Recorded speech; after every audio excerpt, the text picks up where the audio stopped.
Salut les sorciers, salut Marine, salut Lorraine. Salut Jean. Heureux de vous retrouver pour ce nouveau numéro de Science en question. Aujourd'hui, on s'intéresse à l'avenir de nos ressources en eau.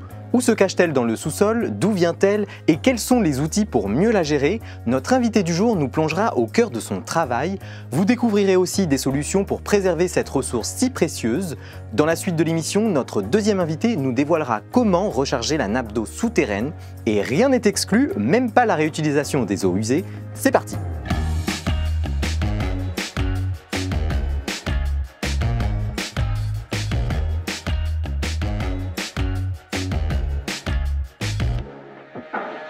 On pense souvent que l'eau coulera éternellement de notre robinet et pourtant elle manque déjà en France et dans beaucoup d'autres régions du globe. Entre les besoins croissants et l'impact du changement climatique, l'enjeu pour les années à venir est d'assurer la disponibilité et la qualité de l'eau. Face à ces défis, les scientifiques tentent d'affiner toujours un peu plus leur connaissance de cette ressource, comme notre invitée du jour, Géraldine Picot. Bonjour.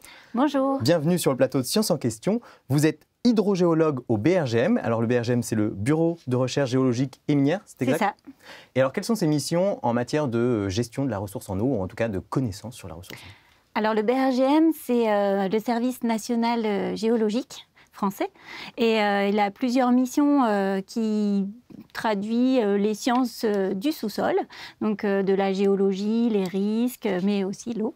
Et donc les ressources en eau souterraine, on y travaille pour plusieurs choses, recherche, d'un point de vue recherche, comprendre, améliorer les connaissances, et puis aussi tout ce qui est service d'appui au public, aux politiques publiques, et puis aussi à l'international. D'accord. Dans ma question, je disais gestion de la ressource en eau. Le BRGM ne s'occupe pas de la gestion à proprement dit, non? Elle aide à donner les éléments pour mieux gérer. Pour prendre les bonnes décisions. Voilà. Et ce n'est pas le BRGM qui décide de quoi que ce soit, c'est clair. Ok. Je crois que vous éditez aussi des bulletins régulièrement. Exactement, les bulletins de situation hydrogéologique des nappes. De quoi il s'agit? Donc c'est sous forme de cartes. Ça se fait par plusieurs périodes dans l'année, de façon trimestrielle, je pense, et qui donnent des indications sur l'état des nappes. Est-ce qu'elles sont plutôt hautes, plutôt basses? Est-ce qu'elles augmentent, baissent? Voilà, donc c'est un peu le niveau des nappes d'eau souterraine. Alors, on a la dernière à disposition sous les yeux. Est-ce que vous pouvez nous la commenter, nous la décrire?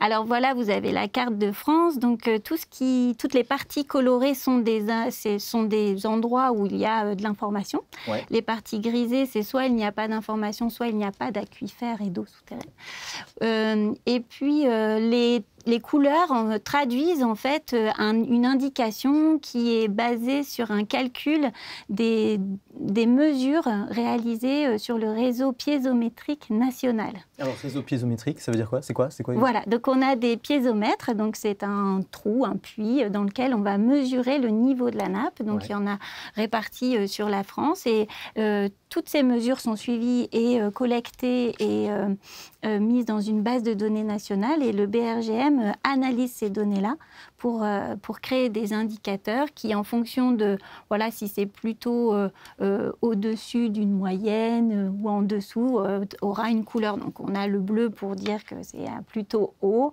le rouge pour dire que c'est plutôt bas. Et parfois, si on zoome un peu, on voit une flèche soit qui descend, ça veut dire que par rapport à la situation d'avant, elle baisse. C'est la tendance en fait. Voilà, exactement. Alors, si on prend un peu de recul, à l'échelle du globe, finalement, les nappes d'eau souterraines, ça représente quelle quantité d'eau douce, quelle part en tout cas de l'eau douce?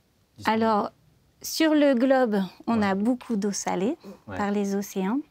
Et finalement, on a très peu d'eau douce. C'est à peine 2%, 2,5% d'eau douce.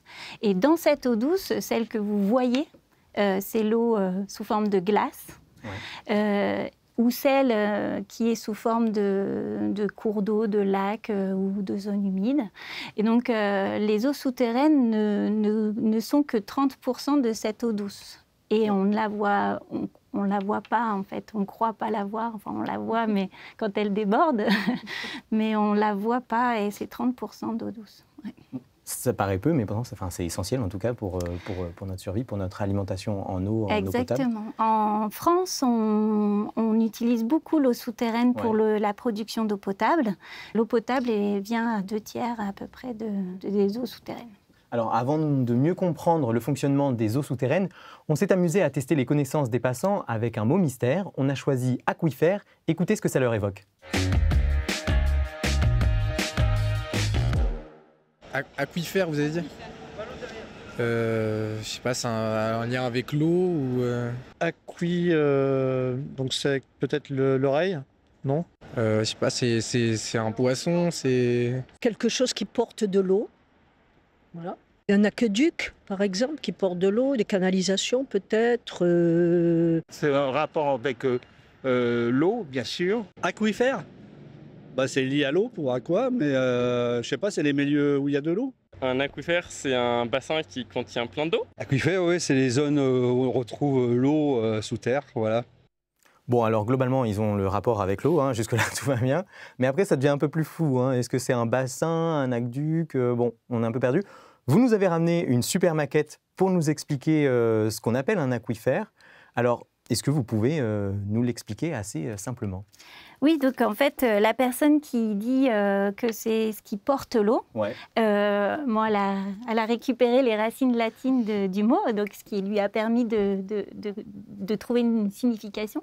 Et par contre, l'explication aqueduc, etc., c'était plus ça. On s'éloigne là. Donc on est vraiment dans des terrains souterrains qui, en fait, sont poreux et contiennent de l'eau dans cette porosité. Et donc cette maquette qui est ici présente, c'est une illustration de ce qu'on ne voit pas. Donc on imagine qu'on fasse une tranche de sous-sol et on vient regarder ce qui se passe sur la face.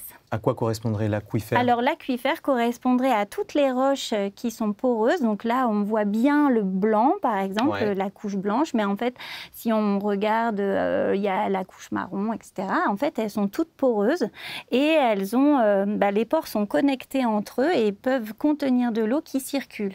Et on appelle ça une roche aquifère. Alors, on entend aussi parler souvent de nappe phréatique. Est-ce que c'est la même chose ou pas du tout? Oui, disons que la nappe phréatique, c'est plutôt la nappe des puits. Phréatique, c'est les puits. Donc, ça va être plutôt les puits proches de la surface, un peu les puits anciens, quand on met le seau dedans pour prendre l'eau. Donc, ça va être plutôt les nappes d'eau souterraine de surface, les premières qu'on rencontre, en fait. D'accord. Alors, si je comprends bien, sur votre maquette, l'eau, finalement, elle est stockée dans des interstices. C'est jamais des grandes cavités remplies d'eau, comme on pourrait l'imaginer? Ça existe aussi, ça s'appelle un système karstique. Okay. Donc c'est une roche particulière qui a une vie qui a été creusée par l'eau justement et dont les fissures se sont agrandies et donc circule l'eau aussi par ces fissures grandes dans lesquelles on fait aussi des fois de la spéléologie. Voilà. Mais sur cette maquette-là, la plupart en fait sont des aquifères poreux de type comme sur la maquette. Donc l'eau est partout en fait sur la couche blanche, sur la couche marron, etc. Et alors, comment se rechargent les nappes d'eau souterraines? Alors, selon plusieurs principes, le principe majeur, en tout cas en France, c'est la pluie. Donc, l'eau qui tombe à la surface du sol va, en fait, en fonction de la saison, peut traverser le couvert de surface et atteindre progressivement l'eau souterraine. Encore faut-il qu'il soit perméable. Voilà, donc il faut que ça soit perméable et il faut qu'il y ait une activité sur la surface qui ne soit pas consommatrice d'eau, comme la végétation.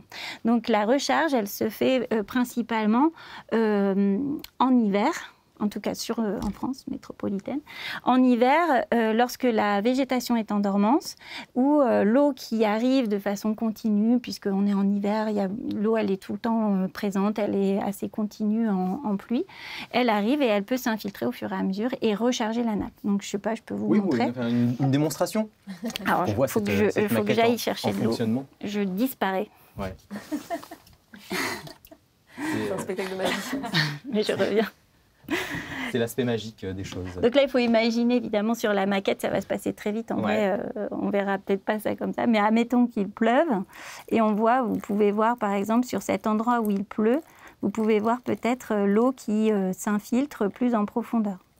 Alors là, on a de l'herbe, on imagine qu'elle dort. Hein. Ok. Voilà. Et donc, normalement, vous pouvez voir augmenter, l'aquifère se remplit.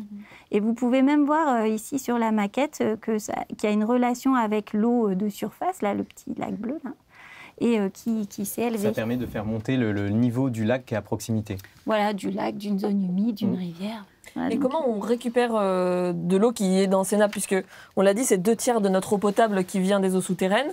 Comment on récupère alors que c'est plein de petits interstices, c'est partout? Donc on fait des forages et on construit des puits. Donc forage, puits, enfin l'ancêtre du puits en fait, et qui vient en fait, le puits laisse passer l'eau par des trous qu'on appelle la crépine.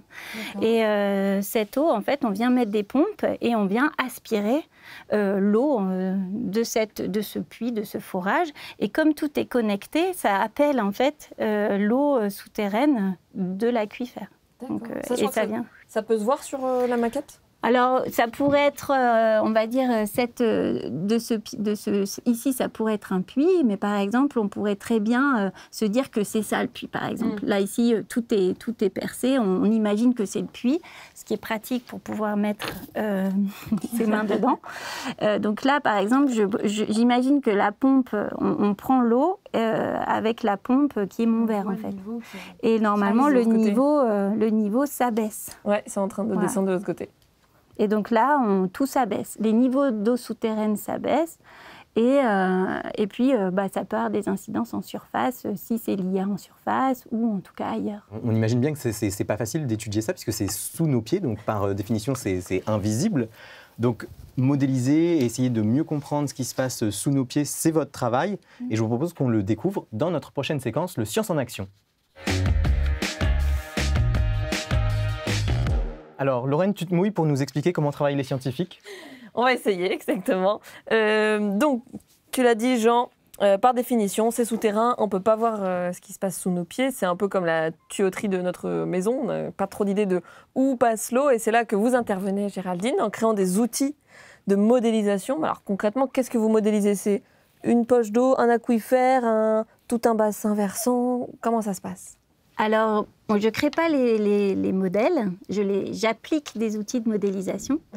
J'ai des collègues qui font ça très bien, qui sont des numériciens et qui utilisent des formules mathématiques qui représentent la physique de l'écoulement d'eau souterraine et qui utilisent ces techniques de calcul pour pouvoir justement prendre en compte l'effet de pluie, l'effet de consommation d'eau, d'évapotranspiration par les plantes, de recharge, de ruissellement, d'arrivée d'eau dans l'aquifère. On essaie de capter tout ce qui sort et tout ce qui rentre. Voilà, c'est ça. Donc, pour pouvoir le faire, pour pouvoir appliquer ces modèles, il faut tout d'abord analyser le territoire sur lequel on travaille, sur lequel la question est posée. D'ailleurs, pourquoi on devrait calculer quelque chose? En général, c'est parce qu'on a besoin d'eau, on a besoin de volume. Est-ce que les volumes qu'on va utiliser sont en équilibre avec le système? Est-ce que si j'implante telle activité en surface, quel impact ça aura sur l'eau souterraine qui est utilisée pour de l'eau potable, mais pour de l'eau industrielle, agricole, Donc etc. ça peut être aussi bien des collectivités locales, publiques, que un industriel qui voudrait faire un forage? Oui. Voilà. Okay. Des fois, ce sont des situations qui sont... Alors moi particulièrement, et surtout au Bergem, on travaille sur des territoires où il y a plusieurs usages. Et souvent, en fait, on est confronté à on met cet outil en place justement pour récupérer toutes les informations sur le territoire, analyser toutes ces situations, voir en fait quel est le processus d'écoulement majeur qui est en lien avec la question posée. Est-ce que c'est juste de l'écoulement? Donc on dira quantitatif, ou est-ce que c'est une problématique qualitative, auquel cas il faut regarder quelle est la chimie de l'eau, quels sont les polluants qui transitent et d'où proviennent-ils. Et on essaye de mettre tout ça ensemble et se dire, voilà, le phénomène majeur qui répond à la question, c'est celui-là, par rapport à tout un tas d'analyses des données qu'on collecte ou qu'on acquiert sur le terrain. Les données, c'est quoi? C'est le débit d'un fleuve? C'est Vous calculez le millimètre de précipitation qu'on a sur une journée? C'est ça, c'est la pluie. Donc, c'est souvent d'autres organismes comme Météo France qui créent et qui utilisent cette donnée collectée et qui nous la fournissent. C'est toutes les cours d'eau, les débits, les niveaux des cours d'eau, les prélèvements, quels sont les usages qui utilisent combien en fonction du temps, les occupations du sol, est-ce que c'est des villes, est-ce que c'est des forêts, est-ce que c'est des parcelles agricoles, etc. Et puis après, là c'est là où nous on est, où c'est le BRGM qui crée un peu cette information-là. Quelle est la géologie de notre sous-sol qui est liée à un aquifère, puisqu'il y a les aquifères, mais qui peuvent être séparés par des couches qui sont imperméables. Et il faut connaître toute cette structure-là. On crée la géométrie en 3D de ces systèmes et on vient y mettre tous les usages, toutes les entrées et sorties possibles sur un territoire. C'est énorme comme travail. C'est un gros travail. Il y a beaucoup de gens qui prélèvent de l'eau sur un territoire? Tout dépend. Vous avez travaillé pour Lille, par exemple. C'était pour la métropole de Lille? Oui. Quelle était leur question? Sur la métropole de Lille, donc c'est particulier, c'est-à-dire qu'ils ont plusieurs ressources à disposition. Souterraines profondes, donc il y a un aquifère transfrontalier avec la Belgique. Ils ont une ressource plutôt de surface qui est la nappe de la Craie, mais ils vont aussi chercher de l'eau chez leurs voisins. Eau souterraine de la Craie, eau de surface sur sur un cours d'eau, qui est la Lys. Et puis, tous ces acteurs-là doivent interagir pour savoir comment faire avec leurs besoins en eau et leurs ressources en eau, tout en garantissant la qualité d'eau. Donc, en fait, ça peut devenir extrêmement compliqué et complexe, où là, le petit calcul de coin de table n'est plus du tout suffisant. Et donc, on utilise ces modèles numériques maillés. Donc, on quadrille en fait le territoire. Et en chacune des mailles, on vient donner des caractéristiques de paramètres d'écoulement et d'utilisation des eaux souterraines. Et sur le territoire de l'île, ça se complexifie encore un peu plus quand on prend en compte l'histoire du territoire, c'est ça? Avec tout ce qui s'est passé, le passé minier, finalement. Ça aussi, il faut le prendre en compte dans le... Oui, à grande échelle. Alors à Lille, c'est vrai que c'est un peu plus au nord que le bassin minier, mais comme il y a des interactions et du transfert d'eau, et en plus dans une zone qui est très inondable, puisque c'est le début de la plaine des Flandres, et là, on a aussi ce passé minier et très industriel qui a amené énormément de pollution. On a quand même des sites pollués, je pense que c'est la majeure partie des sites industriels sont sur ce territoire, et donc qui amène à une contamination des eaux souterraines. Parce que là, on parle d'une métropole qui veut récupérer de l'eau potable, donc la qualité rentre en jeu. Voilà. Et donc, ce qui était cette métropole a investi sur le fait d'avoir ces outils-là à disposition et à former des gens en interne pour pouvoir utiliser les outils qu'on crée. Pour eux. Et c'est vrai qu'il y a eu ce partage et cet échange d'outils de modélisation et qu'ils utilisent maintenant pour créer leur scénario propre. Par exemple, ils ont plus d'habitants, donc ils doivent prendre plus d'eau, ou il y a un industriel qui s'installe, qui doit faire un forage, et ils font varier les paramètres dans le modèle pour savoir si on va avoir assez d'eau pour tout le monde. Voilà, c'est ça, par exemple. Je résume peut-être beaucoup trop. Alors, peut-être pas les autres, mais en tout cas, leur propre champ captant pour produire l'eau potable, puisque c'est eux qui gèrent leur propre champ captant. C'est quoi un champ captant exactement? Des forages, ou plusieurs forages, ou des groupes de forages. Voilà. Okay. Et c'est vrai que, après... Voilà, comment ils l'utilisent, il faudrait les inviter et leur poser la question exactement comment ils l'utilisent en interne. Ils ne changent que les usages. Nous, on crée toute la partie, on va dire, physique, hydrogéologique, et eux ne changent plus les paramètres de ce point de vue-là. Et si on va un petit peu plus dans le détail de ça, justement, de la création, de tous ces paramètres, etc., jusqu'où vous allez? Jusqu'à quelle finesse vous allez de détail? Alors, tout dépend de la question posée. C'est-à-dire que là, on parle de gros, de modèles ou d'analyses sur des territoires qui, là, c'était la région Nord-Pas-de-Calais. Okay. Donc ça peut être assez grand. Et c'est d'ailleurs une spécificité du BRGM, justement, de travailler à ces échelles-là. Par contre, on peut aussi, grâce au projet de recherche, aller un peu gratter certains processus qui pouvaient être considérés négligeables à une certaine échelle, mais qui, en fait, dès qu'on commence à regarder un peu plus près, ils deviennent prépondérants, ils deviennent importants. Vous avez un exemple ? Par exemple, pour le calcul de la recharge. Donc, on va calculer la recharge de façon assez globale, peut-être grossière quand on travaille à l'échelle d'une région. Mais dès qu'on va travailler à l'échelle d'une parcelle pour savoir quelles sont les pratiques culturelles, est-ce que ça a un impact, ce qui est mis sur les champs, par exemple, est-ce que ça aura un impact sur la qualité en termes de pesticides, etc. Là, il va falloir aller vraiment plus fin dans le détail de ce qu'on appelle la zone non saturée. C'est la partie de l'aquifère où il n'y a pas d'eau entièrement qui remplit la porosité. Et là, l'équation mathématique qui régit les écoulements d'eau souterraine n'est plus la même. Donc il faut qu'on prenne en compte cette phase gazeuse qui est là et qui change tout, en fait. Donc à chaque fois qu'on va changer d'échelle, d'étude ou de ce dont on veut affiner l'information, il faudra qu'à chaque fois on se repose la question quel est derrière la physique, la loi physique qui correspond. Et des fois, on ne sait pas. Donc des fois, il faut faire des expérimentations en laboratoire sur le terrain pour justement trouver cette formulation. C'est beaucoup de maths derrière, en fait. Hein. Ouais. Alors heureusement, il y a des mathématiciens. Et j'imagine que dans un contexte de changement climatique, c'est aussi des modèles qui peuvent servir de base à des modèles prédictifs pour mieux gérer à l'avenir dans un contexte potentiellement de sécheresse ou de précipitation incertaine. Oui, c'est ça. Les modèles, une fois qu'on les juge corrects, ou relativement pas trop faux. En tout cas, c'est ceux qui rassemblent le plus la connaissance sur un outil, en fait.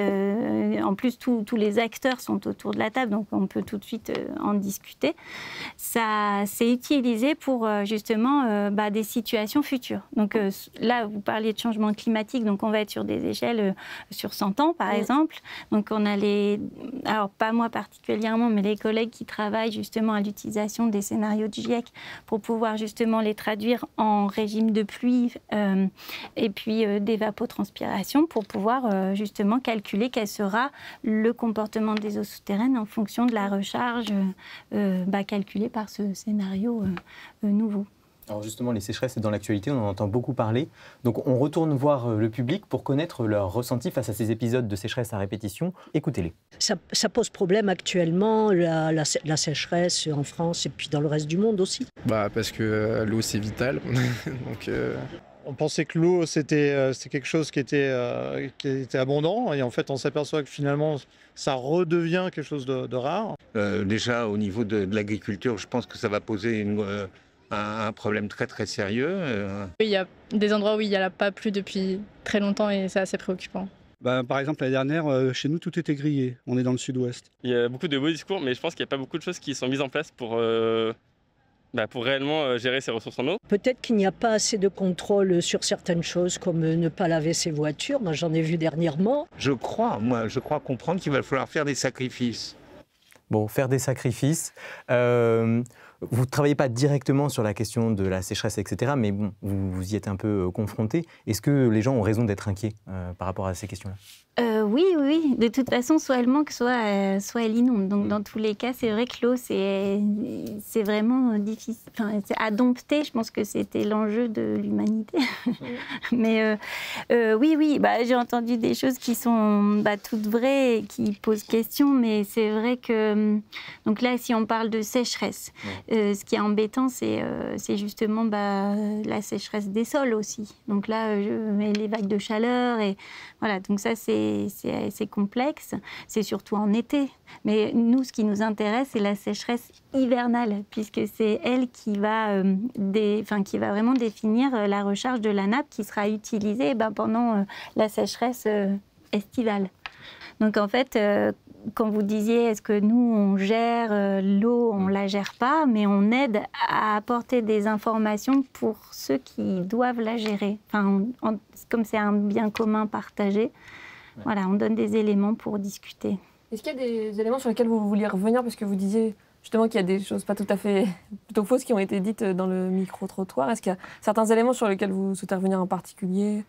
Oui, pas forcément fausse, mais c'est vrai que c'est sûr que, en fait, par exemple, quand on dit c'était abondant puis ça devient rare, en fait, qu'est-ce qui devient rare? L'eau de qualité potable ou l'eau tout court? En fait, à chaque fois qu'on va parler d'un manque, en fait, c'est par rapport à quoi? Et surtout, si on pollue toutes nos ressources en eau, forcément qu'elle va manquer, même si on est inondé, en fait. Parce qu'en fait, il y aura plus à disposition de ressources en eau utilisables sans la traiter, sans amener des processus de nettoyage de l'eau avant de pouvoir la boire. Et alors, pour se renseigner sur l'état des nappes souterraines, il y a différents outils à disposition, et notamment l'application mobile InfoNapp. Donc, qu'est-ce qu'il y a derrière cette application? Sur quelles données elle s'appuie? Alors, l'application InfoNapp, utilisable par tous depuis les smartphones, c'est le même genre c'est exactement la même information que ce qui est sur la plateforme Hades, donc qui collecte et qui met à disposition à tous les données du sous-sol, de l'eau du sous-sol, donc les niveaux des nappes et la qualité de l'eau de la nappe.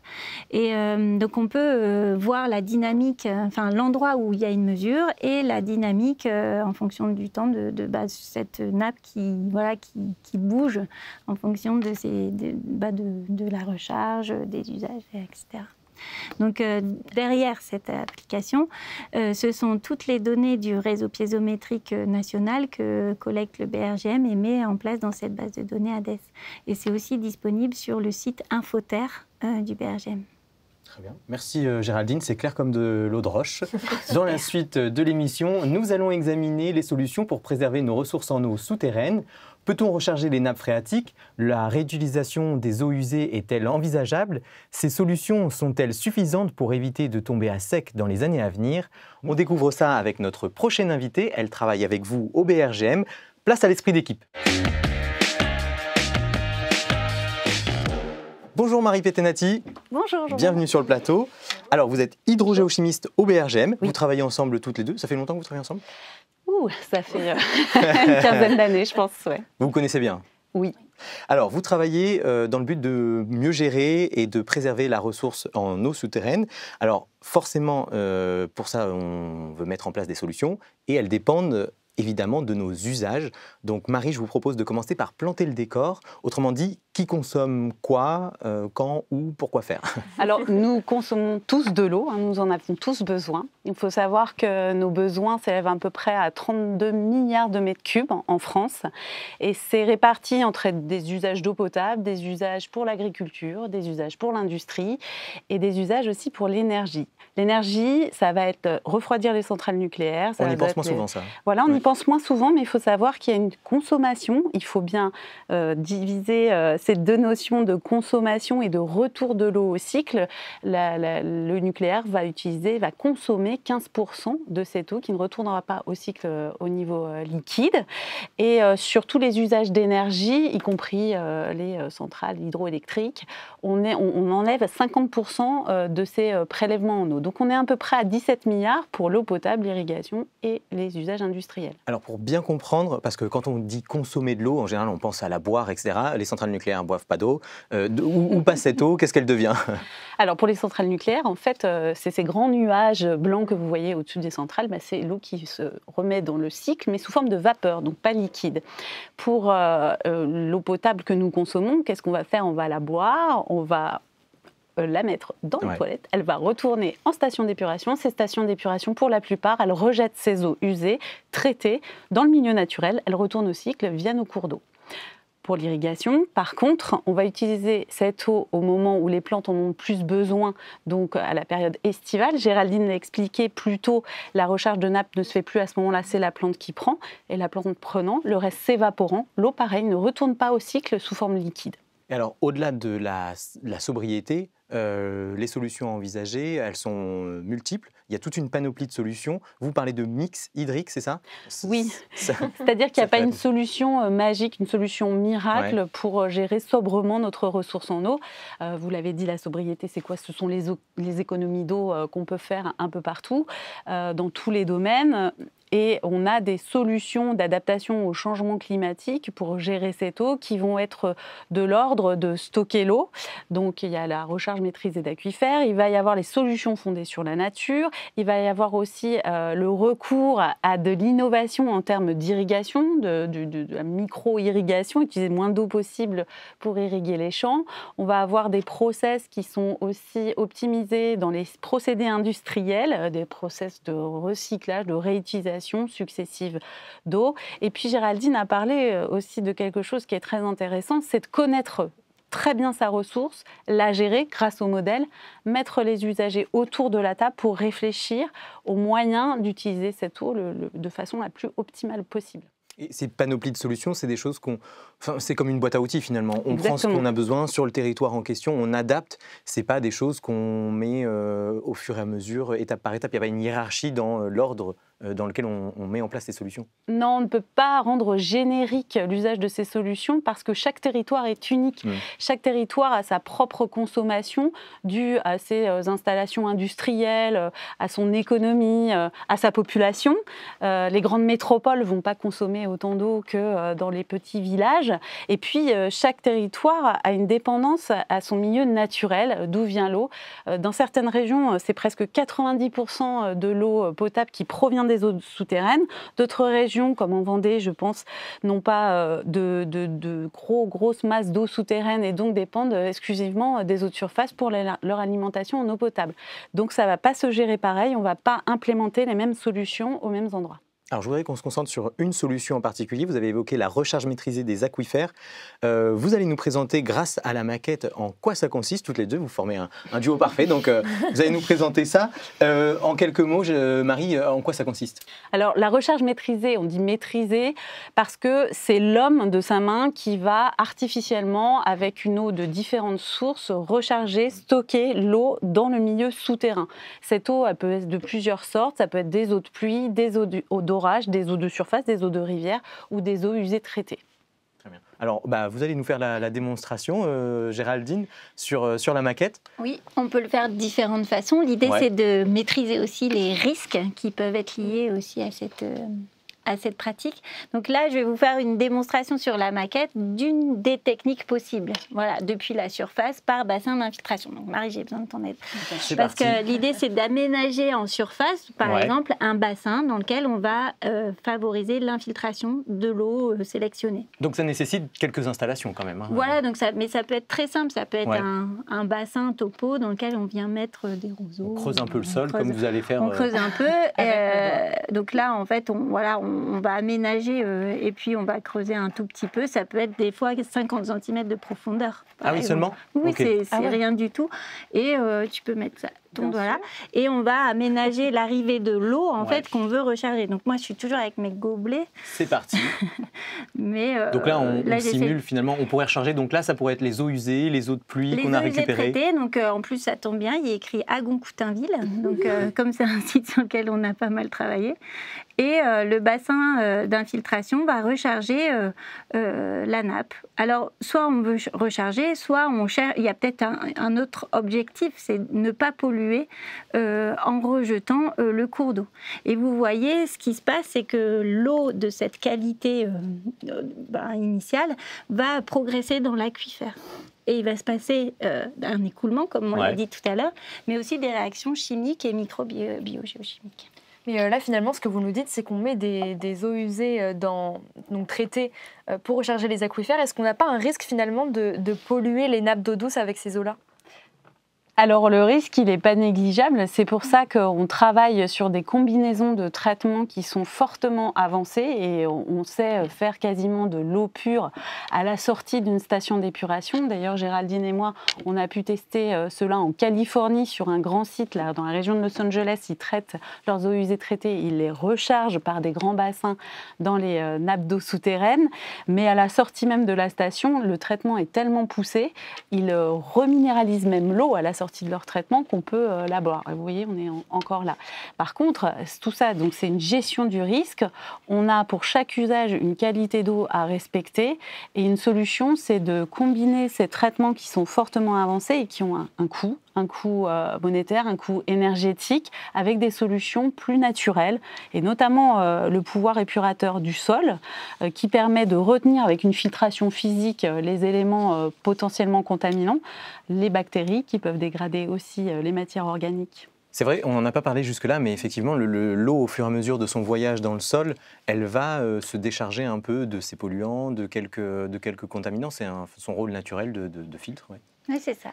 Et c'est vrai que ça dépend de pourquoi on fait la recharge. Est-ce qu'on n'a pas de lieu de stockage ou pas d'aquifère d'eau de bonne qualité? Par exemple, on a des eaux salées. Ouais. Pourtant, on pourrait stocker de l'eau douce, puisque par différence de densité, on peut stocker de l'eau douce à l'intérieur d'un aquifère qui est rempli d'eau salée. Elle vient se mettre au-dessus de l'eau salée?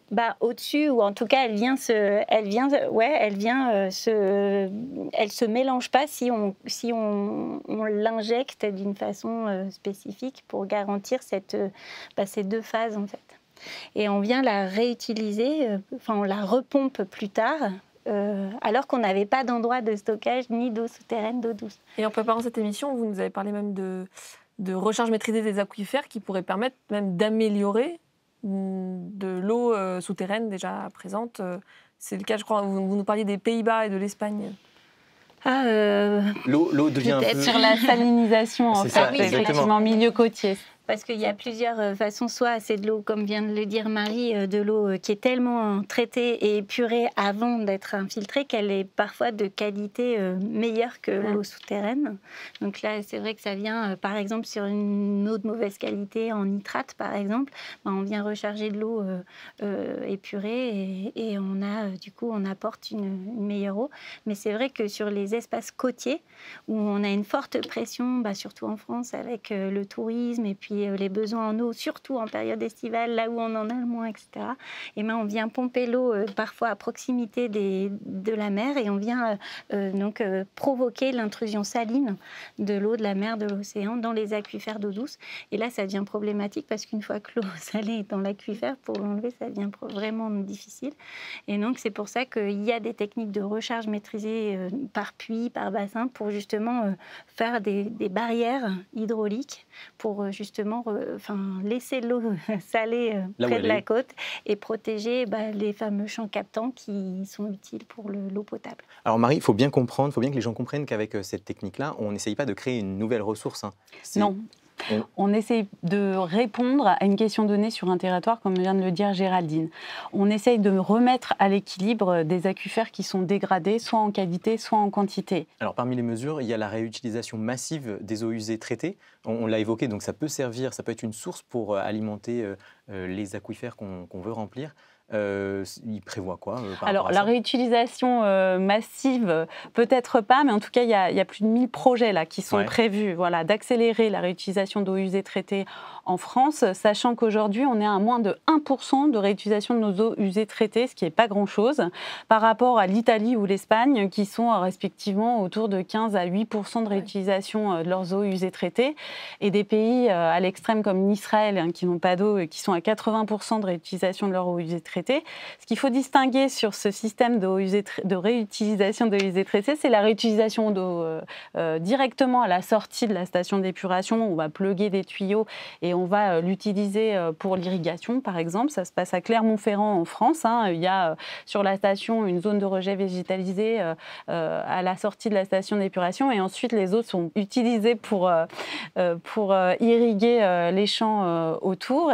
Et puis, distinguer le fait qu'on a besoin de stocker cette eau parce qu'on n'en a peut-être pas besoin tout de suite, et donc qui s'intègre dans la thématique de la recharge maîtrisée d'aquifères. Et à ce moment-là, on n'est plus vraiment sur une réutilisation, on est sur une utilisation de la ressource, puisque dès lors que la goutte d'eau aura traversé la zone non saturée en eau et rejoint l'aquifère, elle devient une eau souterraine en France. Mais alors après, utiliser les eaux usées et les traiter, ça a forcément un coût économique, vous l'avez un peu évoqué juste avant, ça a aussi un coût énergétique. Du coup, on peut se baser sur d'autres solutions, des solutions basées sur la nature. En quoi ça consiste là aussi? Est-ce que vous avez des exemples à nous donner? Alors les solutions fondées sur la nature, elles permettent d'apporter des bénéfices à la biodiversité, des bénéfices aux hommes, et ça peut être des solutions qui sont préexistantes, comme les zones humides. Les zones humides, c'est des énormes éponges en fait qui gardent des sortes de marais. Voilà, des sortes de marais qui gardent l'humidité sur un territoire donné, qui ont un gros pouvoir épurateur également.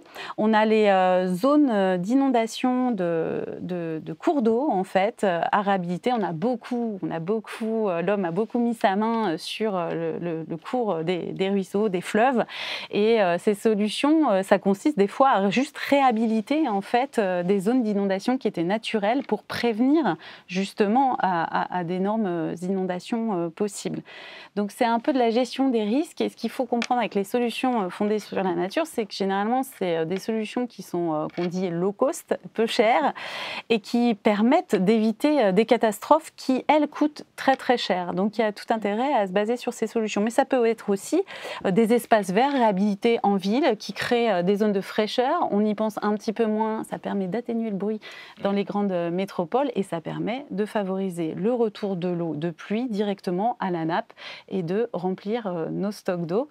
Et il y a une notion aussi à ne pas oublier, c'est que lorsqu'on favorise cette infiltration, on diminue un petit peu la vitesse de retour de cette eau aux exutoires vers la mer, ce qui permet de retenir l'eau sur le territoire et d'en bénéficier pour tous les usages. Parfait. Eh ben, merci à toutes les deux. Alors, la solution la plus rapide à mettre en place, c'est encore de réduire notre consommation d'eau. On a donc demandé au public de nous partager ses idées pour économiser l'eau au quotidien. Regardez. Je vais vous dire, je les connais, mais je ne pratique pas du tout. Je me fais engueuler par ma sœur, par ma femme. Alors moi j'ai un compost et je dépose mon urée sur mon compost plutôt que de tirer une chasse d'eau. Ne pas jeter n'importe quoi dans les caniveaux. Ne pas laisser l'eau très longtemps. Les douches aussi, où j'utilise très peu d'eau. Donc je me mouche, je me savonne, je me rince. On n'a pas de baignoire, mais donc éviter les bains. Ne serait-ce que de pas mettre de remplir l'évier d'eau en fait pour faire la vaisselle, voilà, des petites choses comme ça. Pour économiser l'eau, on peut penser à bien fermer les robinets et pas laisser couler pour tout et n'importe quoi. Et même à certains endroits, les gens ont des poches, de grandes poches de récupération, je ne sais pas comment ça s'appelle, voilà. Donc depuis 12 ans, on a une micro-station d'épuration. Donc l'eau qui sort de chez nous, nickel quoi. Il n'y a même pas d'algues. C'est un bien commun, l'eau, il faudrait que tout le monde vraiment fasse attention à ça. Ouais. Marie, les micro-stations d'épuration à domicile, ça existe vraiment ça ? Ah oui, c'est l'assainissement non collectif. Ouais. Y a des maisons qui sont isolées en campagne et qui ont besoin d'épurer leurs eaux. Et donc généralement, sur les petits hameaux, ce qui se passe, c'est qu'il y a des systèmes de zones de rejet végétalisées, et c'est une solution fondée sur la nature. Donc c'est des grands filtres à sable sur lesquels on plante des roseaux, et c'est la combinaison du lit bactérien qui se fixe sur ces roseaux et le milieu poreux qui fait qu'on arrive à épurer les eaux. Géraldine, qu'est-ce que vous pensez des conseils que nous ont donnés les gens ? Oui, c'est rigolo. C'est vrai que limiter notre utilisation par plein de techniques. Alors, il y a plein d'innovations, ne serait-ce que le petit robinet, réducteur de débit. Réducteur de débit. Donc, on attend plus de temps pour remplir notre cafetière. Mais ça permet, quand on se lave les mains et tous les usages réguliers, de limiter les ressources. Donc, du coup, moins capter dans les eaux souterraines. C'est vrai que le côté, il y a beaucoup de choses qui sont en lien avec les tuyaux en fait. Mais c'est vrai que c'est pas que les usages de l'eau eau potable. Donc c'est vrai qu'il y a tous les autres usages, et parfois ils sont un peu concentrés et peut-être pas au bon endroit, et donc du coup faut se mettre d'accord autour de la table des volumes qui sont utilisés. On l'a vu, il y a d'autres consommateurs comme l'agriculture, l'industrie. Donc est-ce qu'on a d'autres moyens d'agir à plus grande échelle par exemple ? En fait tout revient à se poser la question de qu'est-ce qu'on achète, qu'est-ce qu'on construit, qu'est-ce qu'on consomme en général, et pas que l'eau en fait, parce qu'on va réduire notre robinet, mais derrière on va s'acheter plein d'habits qui consomment extrêmement d'eau, etc. Et tout ça, tout sous ce boucle en fait. Donc à un moment, donc ça sera peut-être pas l'eau de chez nous, ça sera peut-être l'eau d'ailleurs, mais il y a des consommations cachées qu'on voit pas forcément. On appelle l'emprunto en fait. Ouais, c'est de l'eau virtuelle. Géraldine, l'eau virtuelle qu'on peut importer lorsqu'on achète n'importe quoi, parce que tout a besoin d'eau. Vous parliez d'efforts, et puis qu'est-ce qu'on peut faire sur les filières les plus consommatrices? Il y a encore des grandes réflexions sur le Varenne agricole de l'eau et du changement climatique. Il y a eu un travail de fond qui a été engagé sur les filières agricoles pour aller vers une transition agroécologique. Encore une fois, les principes de micro-irrigation. Il y a des choses à faire, ça prend du temps. Voilà, donc c'est des solutions qui permettent d'économiser l'eau et de pérenniser une souveraineté alimentaire qui est aussi nécessaire. Voilà. Est-ce que le plan eau aussi prévoit ça, de réduire la consommation, de se fixer des objectifs en termes de consommation? Oui. C'est 10% de baisse de consommation à l'horizon 2030, si je ne dis pas de bêtises. Ouais. Donc c'est assez conséquent, hein. On est sur 32 milliards de mètres cubes, donc ça fait quelques milliards de mètres cubes à économiser, à trouver à économiser, sachant que dans ce contexte de changement climatique, on est aussi à un horizon plus 4 degrés, qui fait qu'on aura plus soif, que la terre sera plus sèche, qu'on aura besoin paradoxalement de plus d'eau. Donc il va falloir vraiment phosphorer pour mettre en place sur les territoires les solutions les plus adaptées et les combiner pour préserver cette ressource. Phosphorer? Phosphorer. Travailler. Mais c'est vrai qu'il y a aussi le fait de mieux compter et de mieux mesurer ce qu'on consomme comme eau. Exactement. Ou ce qu'on prélève comme eau, parce que là c'est vrai qu'il y a plein d'endroits où en fait on en sait rien. Ouais. Géraldine, Marie, justement, avec les enjeux actuels, les métiers en rapport avec l'eau sont amenés justement à prendre de plus en plus de place sur le devant de la scène. Je vous propose donc de découvrir un peu plus précisément vos métiers respectifs. C'est notre moment en coulisses. Alors, Marine, tu vas nous présenter les métiers de nos deux invités, et ce sont des métiers de terrain. Tout à fait. Géraldine, vous avez découvert l'existence de votre métier pendant vos études à l'université. Qu'est-ce qui vous a donné envie de faire de l'hydrogéologie? Alors, j'ai fait de la géologie. Et c'est vrai qu'en faisant de la géologie, on touche vraiment à plein de choses, dont l'hydrogéologie.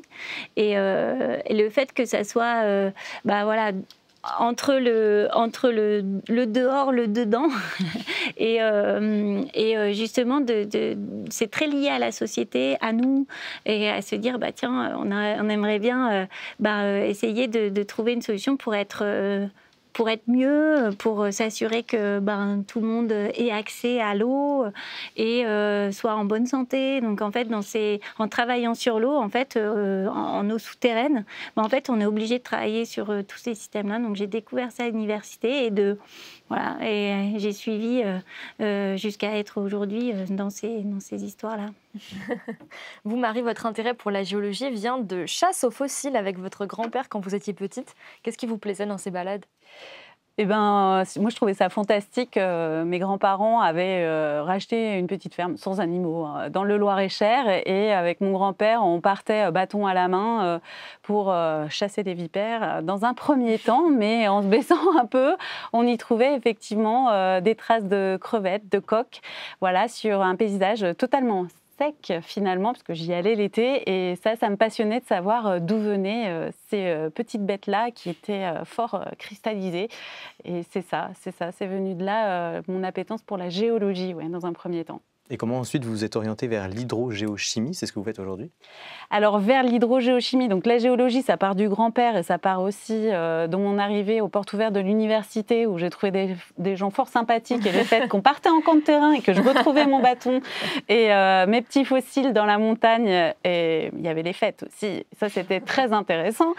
Et ensuite, au fur et à mesure, effectivement, je me suis intéressée plutôt sur l'après-mine, en fait, sur les mines Semines qui, une fois délaissées, l'eau re-remplit les galeries et en fait, il y a des problématiques de drainage miniacide, ce qu'on appelle, voilà, à l'exorde de Semines, et ces eaux rejetées dans la nature contiennent parfois de l'arsenic et ça, c'est un de mes premiers sujets d'études lorsque j'étais à l'université et ça m'a passionnée, voilà, d'avoir ces notions de géochimie pour protéger la nature de la contamination, voilà, et ensuite, comme elle rejoignait les eaux souterraines, tout ça, voilà. C'est comme ça que je me suis intéressée. Aujourd'hui, Géraldine, vous montez des projets de recherche à l'international et vous avez aussi beaucoup voyagé dans votre carrière. Qu'est-ce que vous retenez de ces expériences dans d'autres pays ? Alors, ce n'était pas forcément à l'international, mais des projets de recherche européens ou nationaux, mais en bilatéral avec d'autres pays.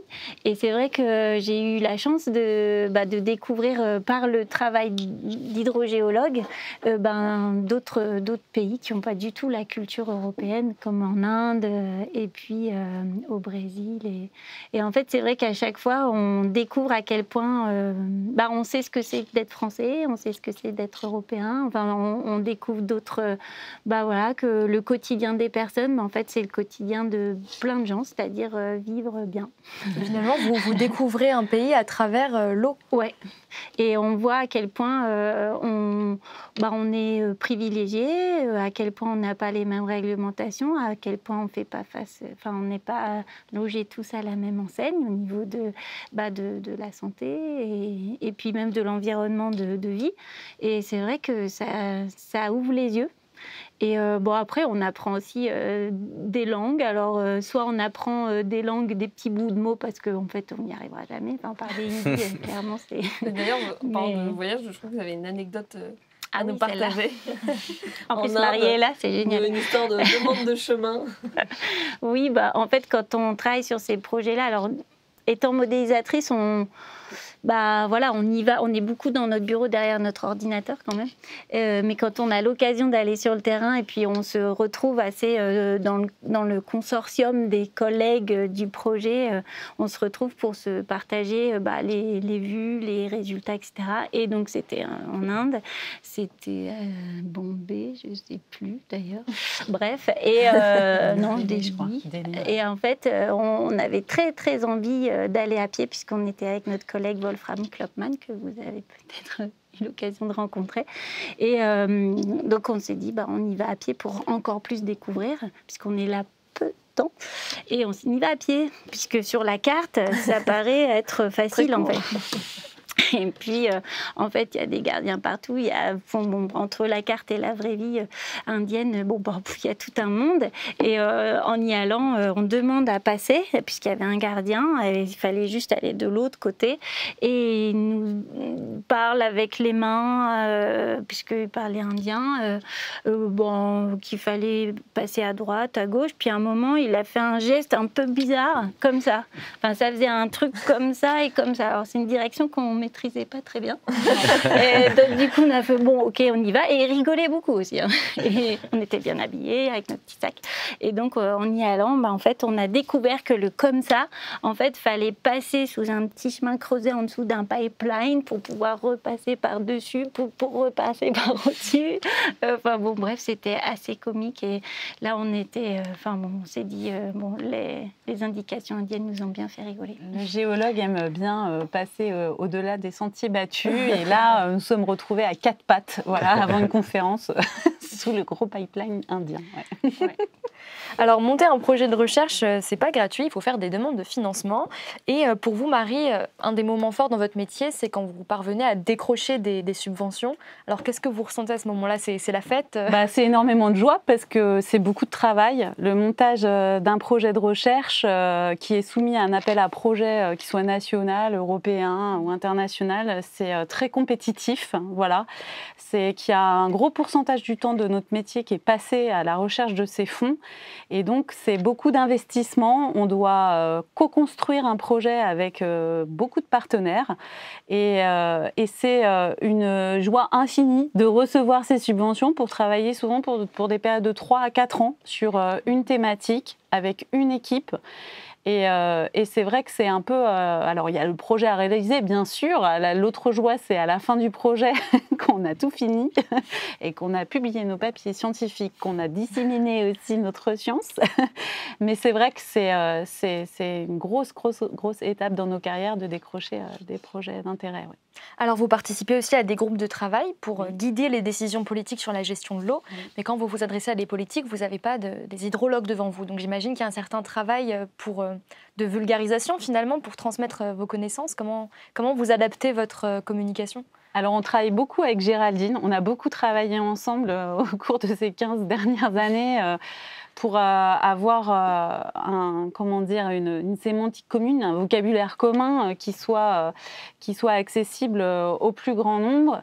Et puis avec les collègues aussi, c'est un travail en fait qui se fait en co-construction pour vraiment avoir le bon message à apporter, qui soit bien clair, bien compréhensible. Alors l'intérêt aussi, c'est que lors de ces échanges et de ces groupes de travail, il y a des séances de questions-réponses aussi, où on peut un peu expliciter notre recherche. Mais c'est vrai que ça s'apprend aussi.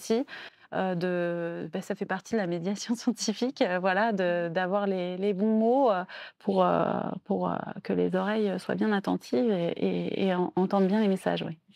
Géraldine, pour vous, un aspect important du métier de chercheur, c'est la remise en question, donc surtout ne pas se reposer sur ses acquis et continuer à apprendre. Aujourd'hui, dans quel domaine vous continuez à apprendre ou vous aimeriez apprendre? Comme c'est un travail qui est pluridisciplinaire et puis à chaque fois qu'on est en train de demander quel est l'impact de telle action sur les eaux souterraines, à chaque fois, moi j'ai découvert énormément de choses du monde agricole, beaucoup de choses sur l'urbain aussi. Et là, très récemment, on travaille à justement connaître les relations et les interactions entre les réseaux d'assainissement et les eaux souterraines, puisque là c'est un gros sujet pour la gestion du réseau d'assainissement pour les villes. Et puis, on travaille aussi surtout sur l'impact de l'aménagement du sol sur les plans d'urbanisation locale, pour savoir si oui ou non ça va dégrader le champ captant qu'il faut absolument protéger. Bon, alors là, donc on parlait de processus au début de l'émission, qu'est-ce qu'il faut prendre en compte, qu'est-ce qui est négligeable, non négligeable, majeur, etc. Bon, là, il y a tout qui se télescope. Et alors là, ça devient vraiment, vraiment compliqué. Et donc, c'est là-dessus sur lequel je travaille. Et donc, du coup, je pense qu'en urbanisation, je pense que je vais commencer à devoir prendre des cours. Alors, avant de se quitter, on va découvrir le coup de cœur de nos invités. Alors Marine, je crois qu'il y a une de nos deux invitées qui est assez rock'n'roll. Tout à fait. Géraldine, votre passion, c'est la musique. Depuis 2010, vous jouez du violon et de l'alto dans un groupe de rock instrumental qui s'appelle Have the Moscovic. Corrigez-moi si je me trompe. C'est très bien. Je crois qu'on peut écouter un extrait, je crois qu'on en a un.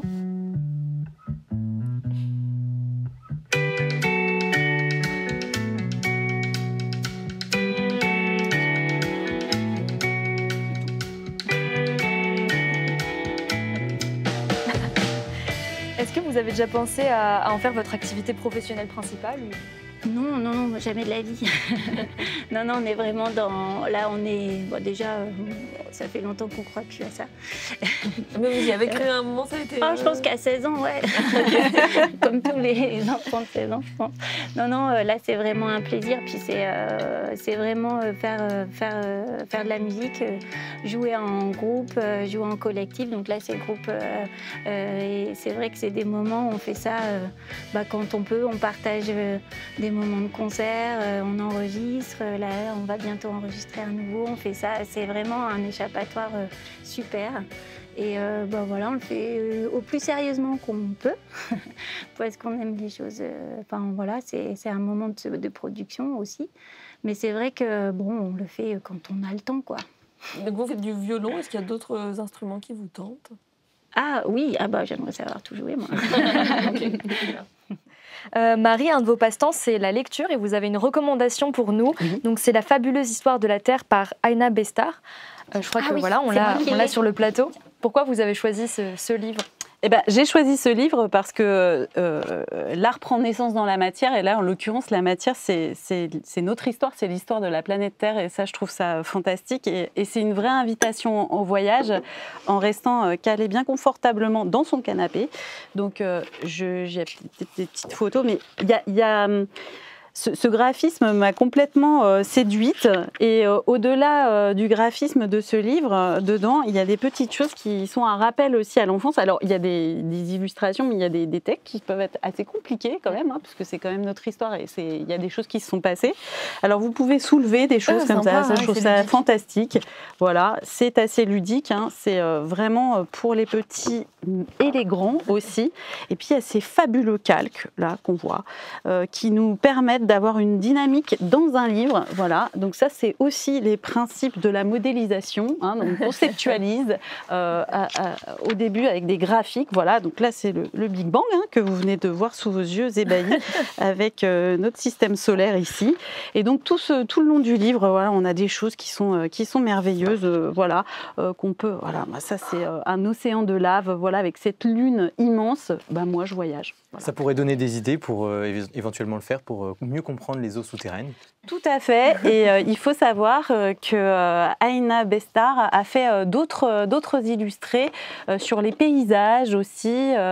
Donc je pense qu'il y a un truc sur les océans. Enfin, c'est franchement à regarder, et effectivement, si elle m'entend, pourquoi pas faire une collaboration sur les eaux souterraines. Moi, j'en serais ravie, oui. Eh ben, merci à toutes les deux pour cette immersion dans les eaux souterraines. Science en question, c'est terminé pour aujourd'hui. Merci à vous d'avoir regardé cette émission. On se retrouve très bientôt pour d'autres découvertes scientifiques. Ciao les sorciers!